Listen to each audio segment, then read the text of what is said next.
అనవసరమైన వాటి గురించి కలత. నీకు ఇవ్వాలని తెలియదు, నిన్ను పుట్టించినోడికి.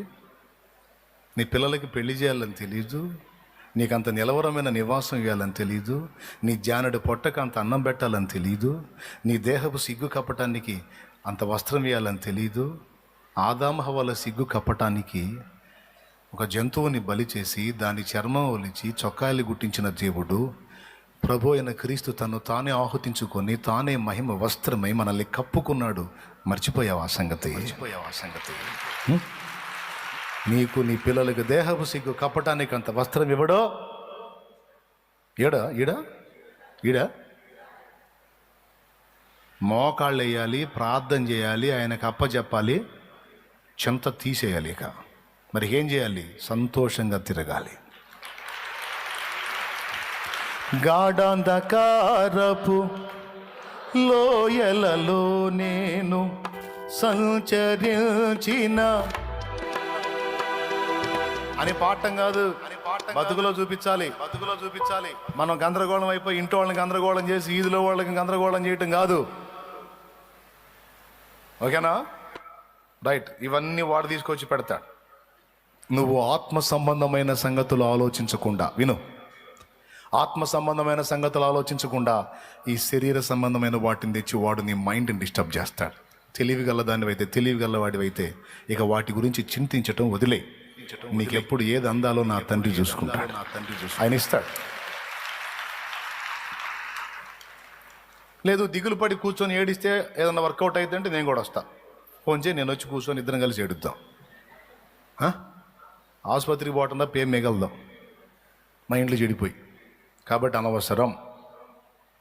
నువ్వు ఆత్మ సంబంధమైన విషయాల విలువలు గుర్తించకుండా ఇలాంటివన్నీ తీసుకొచ్చి నీ మైండ్ని డిస్టర్బ్ చేస్తాడు. నువ్వు శరీరానుసారంగా ఆలోచించడానికి ఆలోచించొద్దు. అట్లా యేసుప్రభు నెరగనోడు చేస్తాడా పని నువ్వు చేయకూడదు. మత్తయి సువార్త 6లో చెప్పాడు, అన్యజనులు వీటన్నిటి విషయమై విచారింతురు, మీరైతే ఆయన నీతిని రాజ్యమును మొదట వెతకండి, పిదప మీకు అన్నీ అనుగ్రహించబడతాయన్న. ఎంతమంది నమ్ముతున్నారు తమ్ముళ్ళు, చెల్లెళ్ళు? నమ్మట్లేదా? నమ్ముతున్నారా? కరెక్టే చూపుతున్నారు. నమ్మట్లేదని నమ్ముతున్నారు. రైట్. ఆఖరి విషయం, మూడవది, అనవసరమైనటువంటి జ్ఞానమును కూడా మనకు నింపుతాడు శత్రువు. అవసరమైన జ్ఞానం ఉండదు, అనవసరమైన జ్ఞానాన్ని నింపడానికి ట్రై చేస్తాడు. ఫర్ ఎగ్జాంపుల్, నా ఎదుట 2 గ్లాసులు ఉన్నాయి.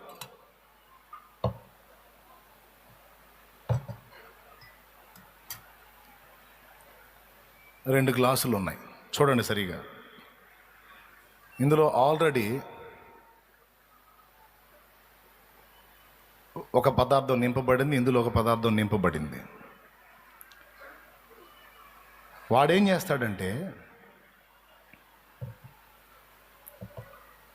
ఆల్రెడీ మనం దేవుని ఆధ్యాత్మికమైన విషయాలతో నింపబడి, ఆ విధమైన జ్ఞానంతో నింపబడి, ఆత్మతో నింపబడి ఉండాలనేది దేవుని వాక్యం.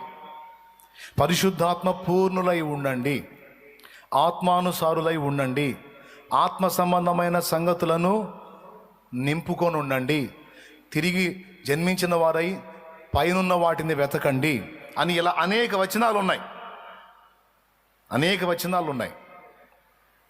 వాడేం చేస్తాడంటే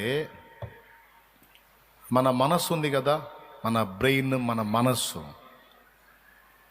స్టోరేజ్ వ్యవస్థ. ఇప్పుడు ఇందులో నీళ్లు నింపాడు. నీళ్ళు ఎన్ని పోస్తే దాంతో ఎంత నిండిపోయి ఫిలప్ అయిపోతుంది. ఇప్పుడు ఈ నీళ్లకు బదులు ఇందులో ఇంకొకటి ఏదన్నా పదార్థం, ఉదాహరణకి చూపించాలంటే స్టీల్ గాజు గ్లాసులు అయితే కనపడిద్ది, ఇది స్టీల్ గ్లాసులు కాబట్టి కనపడదు. సరే, 2 ముక్కల్లో చెప్తాం, మళ్ళీ లేట్ అయింది. మనది స్టోరేజ్, మన మైండ్, మన ఆలోచన ప్రపంచం ఒకటి ఉంది మనకి, ఎవరికి వాళ్ళకి. అవసరమైన జ్ఞానం ఉంది, అనవసరపు జ్ఞానం ఉంది. మనం ఏ జ్ఞానంతో నింపబడతామో దాని తాలూకు ఫలాలు మన నుంచి వ్యక్తమవుతుంటాయి. ఒక మాటలో చెప్పాలంటే, హృదయము నిండిన దాన్ని బట్టి నోరు మాట్లాడుననే వచనం బైబిల్లో ఉంది. సో శత్రువు ఏం చేస్తాడంటే అవసరమైన వాటిని మనం నింపుకోకుండా అనవసరమైన చెత్తతో ముందే నింపేస్తాడు మన మైండ్ని. అనవసర చెత్తతో మనల్ని నింపినప్పుడు ఇక మన నుండి వ్యక్తమయ్యే వ్యక్తతలన్నీ ఆ చెత్త తాలూకు వ్యక్తతలే బయటకు వస్తుంటాయి. అవసరమైన వాటిని నింపుకోకుండా అనవసరమైన వాటిని నింపటానికి ట్రై చేస్తాడు. ఇంకా ఈజీగా చెప్పాలంటే బైబిల్ తీసుకొని ఒక 10 అధ్యాయాలు చదివితే, ముగింపు వినండి, బైబిల్ తీసుకొని 10 అధ్యాయాలు చదివితే ఎంత టైం పట్టిద్ది? 10 అధ్యాయాలు బైబిల్ చదవడానికి సుమారు ఎంత టైం పట్టిద్ది? 1 గంట పట్టిద్దా? అందరు చెప్పండి ప్లీజ్. అరగంట పట్టిద్దా? కాస్త నీట్గా ప్రశాంతంగా చదివితే ఒక 10 అధ్యాయాలు చదివేటప్పటికి ఒక 20 నిమిషాలు చదివేయచ్చు. ఏందండి ఎవరు చెప్పరేందండి? చదవచ్చు కదా, 20 minutes, రైట్. 2 గంటలన్నర. ఇప్పుడు ఎన్ని చదవచ్చు? 10 అధ్యాయాలకి 20 నిమిషాల కాడికి, లేదా అరగంట వేసుకో. 10 అధ్యాయాలకు అరగంట, 10 అధ్యాయాలకు అరగంట అంటే 20 అధ్యాయాలకు గంట. అంటే 2 గంటలన్నరకి దాదాపు 50 అధ్యాయాలు, అంటే ఆది కాండం అంత పుస్తకం చదివేయచ్చు. అలా చదవటం వల్ల దేవుని వాక్యంతో మనం నింపబడతాం. అవునా? అవునా? శత్రువు చేసే మోసం ఏంటో తెలుసా? వాక్యం ఒక 5 అధ్యాయాలు చదువు, ఆ పూటకి వాక్యం అయిపోయినట్టే. కానీ 2.5 గంట సినిమా చూడు. జ్ఞానం బ్రదర్, లోక జ్ఞానం కూడా తెలుసుకోవాలి. మూవీ చూస్తే మైండ్ కొంచెం రీఫ్రెష్ అయ్యిద్ది. చూడు, తెలుసుకోవాలి. మూవీ చూడొద్దా? సరే మూవీ వదిలేసే, సెల్ ఫోన్ తీసుకో, లోకంలో ఏం జరుగుతుందో చూడు. అబద్ధాలు ఆడకుండా నిజం మాట్లాడదాం. మనకి సెల్ ఫోన్ చూడటం మజాగా ఉంటుందా, బైబిల్ చదవటం మజాగా ఉంటుందా? షో చేయొద్దు, ఉన్నమాట చెబుదాం. చెప్పండి, ఏంది అవాక్కయ్యారు? ఈ ప్రశ్న ఒకటి వచ్చింది అనుకోలేదు కదా. అంతే. ఏది మజాగా ఉంటుంది? సెల్ ఫోనే. నన్ను అన్నోడు చేతులు ఎత్తండి. యథార్థవంతులు జెంట్స్ నచ్చుతారు మీరు, అందుకే నాకు నేను మిమ్మల్ని తిట్టేది అందుకే. మీరు షో చేస్తున్నాను, నిజం చెప్పండి, ఏది మజాగా ఉంటుంది? చేతులు ఎత్తట్లేదు కానీ అందరి సమాధానం అదే, సెల్ ఫోనే ఉంటుందని. ఏంది రకరకాలే.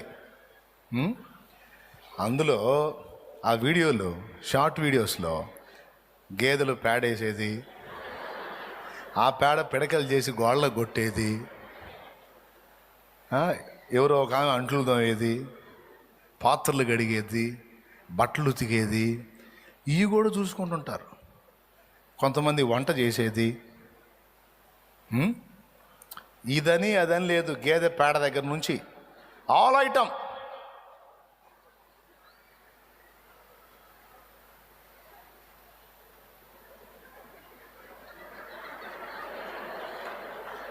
కానీ కొంతమంది లక్షల మంది బ్రతుకుతున్నారు తెలుసు.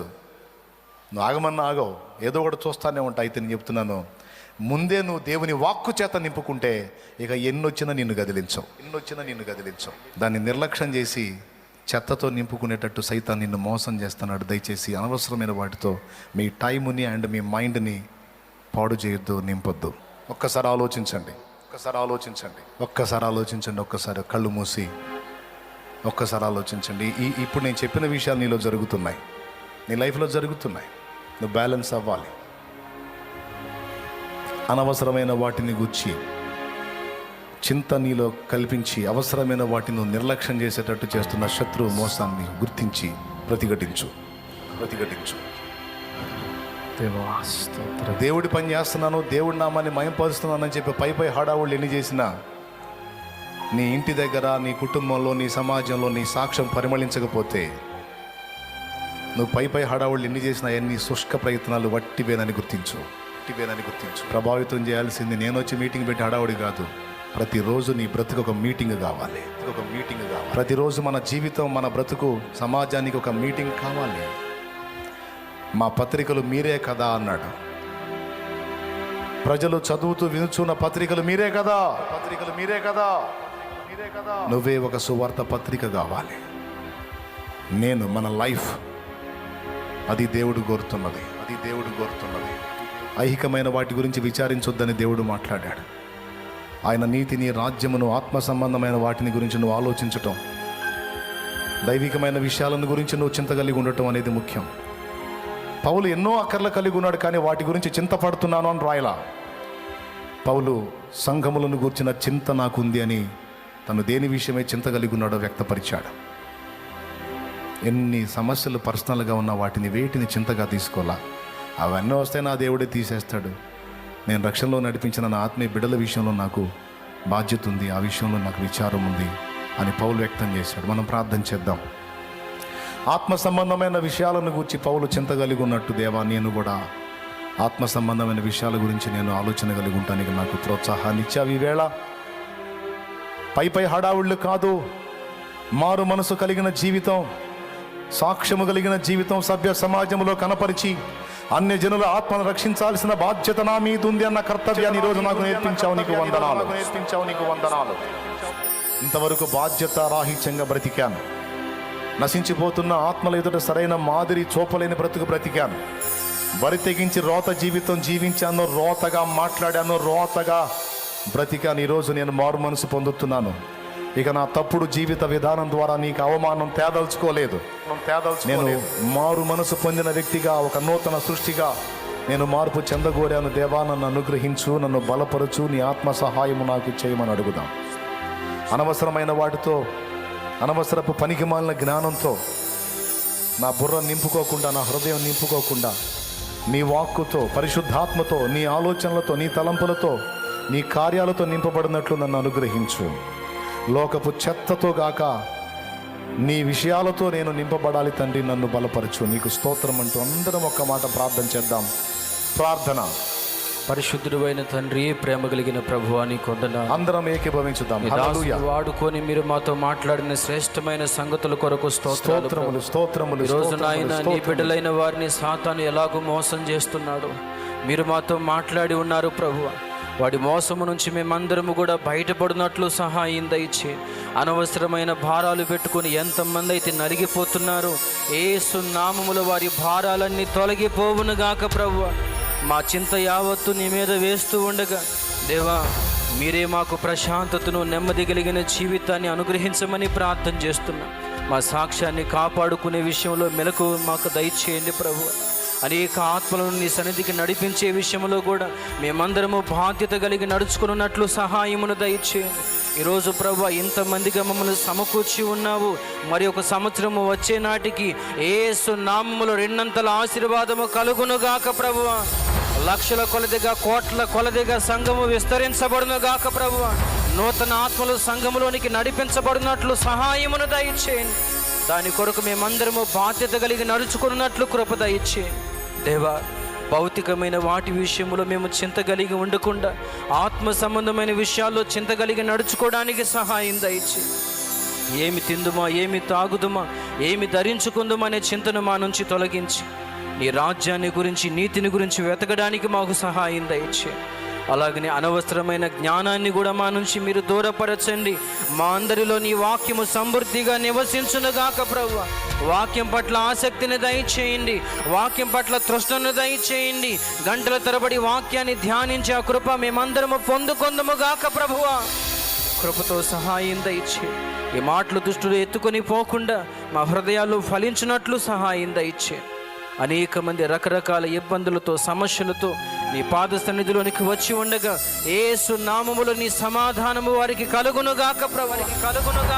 రక్షణ లేని వారికైతే రక్షణ కూడా మీరు దయచేయమని ప్రార్థన చేస్తున్నాను. అన్ని విషయాలు మీరు కృప దయచేయండి. శరీర బలహీనతలు తొలగించండి. ఆర్థిక సమస్యలతో ఉంటే మీరు సమృద్ధిని దయచేయండి. అనుకున్న కార్యాలు నీ చిత్తానుసారముగా సఫలమగునుగాక ప్రభువ. అన్ని విషయాలు మీరే కృప చూపించి నీ నామానికి మహిమ తెచ్చుకోమని, నీ దాసునికి కూడా మంచి ఆరోగ్యమును దయచేయి. స్తుతి, మహిమ, ఘనత, ప్రభావములు నీకే ఆరోపిస్తూ యేసు నామములోనే ప్రార్థించి స్తుతించి మీరు మాట్లాడిన ప్రతి మాట కొరకై కృతజ్ఞతాస్తుతులు చెల్లిస్తున్నాము తండ్రి. ఆమేన్, ఆమేన్. పరలోకమందున్న మా తండ్రి, నీ నామం పరిశుద్ధపరచబడునుగాక. నీ రాజ్యం మాకు వచ్చుగాక. నీ చిత్తం పరలోకమును నెరవేర్చున్నట్లు భూమి యందును నెరవేరునుగాక. మాకు కావలసిన అనుదిన ఆహారము నేడు మాకు దయచేయండి. మా పట్ల అపరాధం చేసిన వారిని మేము క్షమించి ఉన్న రీతి నీవు మా అపరాధములు క్షమించు.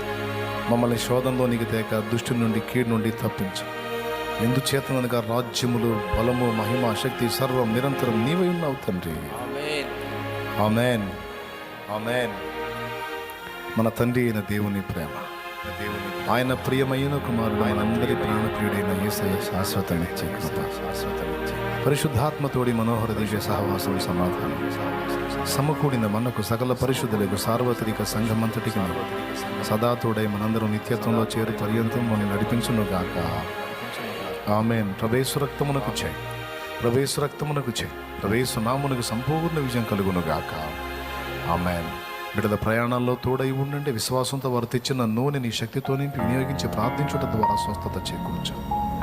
ఎట్టి వ్యాధి గలవారైనా సరే బాగు చేయగల దేవుడవు నువ్వు. ఎలాంటి సమస్యలో ఉన్నా విడిపించగల దేవుడు.